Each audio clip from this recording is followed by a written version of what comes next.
পৃথিবী আমার আসল ঠিকানা নয়, মরণ একদিন মুছে দেবে সকল রঙিন পরিচয়। পৃথিবী আমার আসল ঠিকানা নয়। মিছে মানুষের বন্ধন, মিছে মায়া স্নেহ প্রীতি ক্রন্দন। মিছে মানুষের বন্ধন, মিছে মায়া স্নেহ প্রীতি ক্রন্দন। মিছে জীবনের রংধনু সাত রং, মিছে দুদিনের অভিনয়। পৃথিবী আমার আসল ঠিকানা নয়, মরণ একদিন মুছে দেবে সকল রঙিন পরিচয়।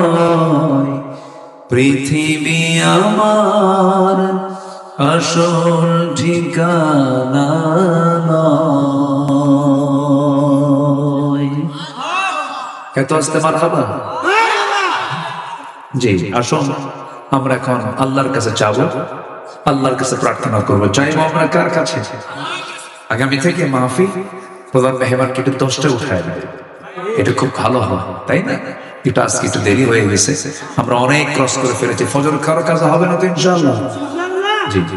আশপাশে অনেক মৃত ব্যক্তি শুয়ে আছেন কবরে, তাদের জন্য দোয়ার দরকার আছে না?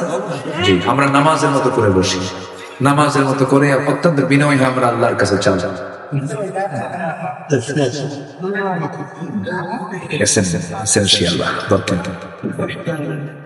যে আমরা আল্লাহর কাছে চাবো, আল্লাহর কাছে প্রার্থনা করবো। আল্লাহুম্মা আমিন।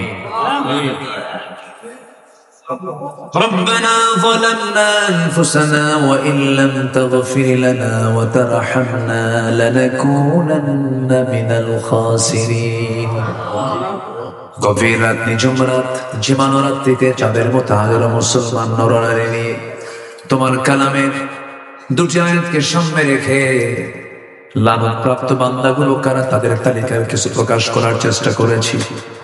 তোমার শহীদ দরবারে কাঙ্গালি ভিখারির মতো দুটো হাত পেতেছি। আল্লাহ, গুনার দিকে নজর দিও না, বান্দা মনে করে তামাম জিন্দেগির গুনাহগুলোকে মাফ করে দাও।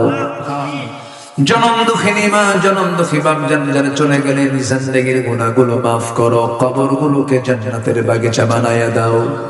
রব্বির হামহুমা কামা রব্বায়ানি সগীরা, রব্বির হামহুমা কামা রব্বায়ানি সগীরা।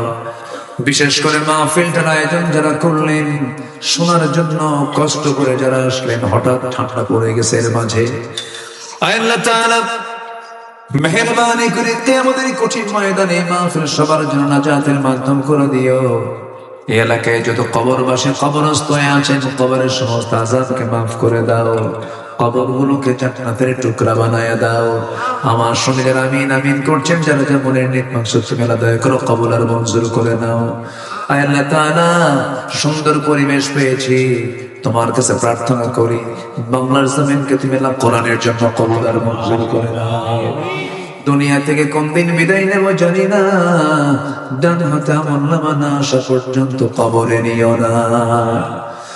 আল্লাহ তাআলা, তোমার বান্দাগুলোকে নিয়ে এমন সময় হাত তুলেছি, ফিলিস্তিন মুসলমানদের একটা চরম মাজলুম জনপদের রূপ নিয়েছে। মেহেরবানি করে ফিলিস্তিনের মতো এমন জ্বলন্ত অগ্নিকুণ্ডকে তুমি আল্লাহ হেফাজত করো। একটা করে সালাউদ্দিন আইয়ুবী তুমি আল্লাহ বের করে দাও। 180 কোটি মুসলমানের জন্য ওমরের মতো একজন নেতা তুমি আল্লাহ পাঠায়া দাও। আল্লাহ তাআলা, দুনিয়া থেকে কোন দিন বিদায় নেব জানি না, ডান হাতে আমল নামা না আসা পর্যন্ত কবরে নিও না। কোন দিন মরবো জানি না রে, মরতে যখন হবে তুমি আল্লাহ শহীদি মওত কপালে জুটাইয়া দিও। আল্লাহ তাআলা, তোমার বান্দাগুলোকে এমন সময় হাত তুলেছে যে সময় দোয়া কবুলের সময়, যার যা নেক মাকসুদ তুমি না দয়া করো কবুল আর মঞ্জুর করে নাও। শিশি ভাগ্যবান যুবকের নাম, তুমি তার খেদমতকে কবুল করো, তার আব্বাকেও তুমি আল্লাহ কবুল করে নাও। যেদিন মরে যাবো রে, টান মেরে ঘর থেকে বের করে দেবে, জীবনের শেষ গোসলটা হয়ে যাবে, মরা মুখ সব দেখে দেখে চলে যাবে, কবরে শোয়া দেবে, বাঁশ চাপা দেবে, মাটি চাপা দেবে রে। ওই যে বিদায় দিয়ে দেবে, আর কোনোদিন কেউ খোঁজ নিতে যাবে না। ওই অন্তিম সময় কোন দিন আসবে জানি না রে। 24 ঘন্টার ব্যবধান, মাথার চুলগুলো খসে খসে পড়বে, 3 দিন যাবে না, চামড়া গুলো গলে গলে পোকার পেটের খাবার হয়ে যাবে। মাত্র 7টা দিন পেটের নারী ভরে সব চোখ মুখ কান নাক দিয়ে বের হওয়া শুরু হয়ে যাবে, কিম্মত কি মাকার চেহারা হয়ে যাবে। আমাকে টেনে হেঁচড়ে কবরের দিকে নিয়ে চলে যাবে, কবরে শোয়ায় দেবে, বাঁশ চাপা দেবে, মাটি চাপা দেবে, ওই যে বিদায় দিয়ে দেবে রে, আর কোনোদিন কেউ খোঁজ নিতে যাবে না। ওই অন্তিম সময় যখন চলে আসবে, আল্লাহ জবানে জারি করে দিও লা ইলাহা ইল্লাল্লাহ মুহাম্মাদুর রাসূলুল্লাহ। আসসালামু আলাইকুম ওয়া রাহমাতুল্লাহি ওয়া বারাকাতুহু।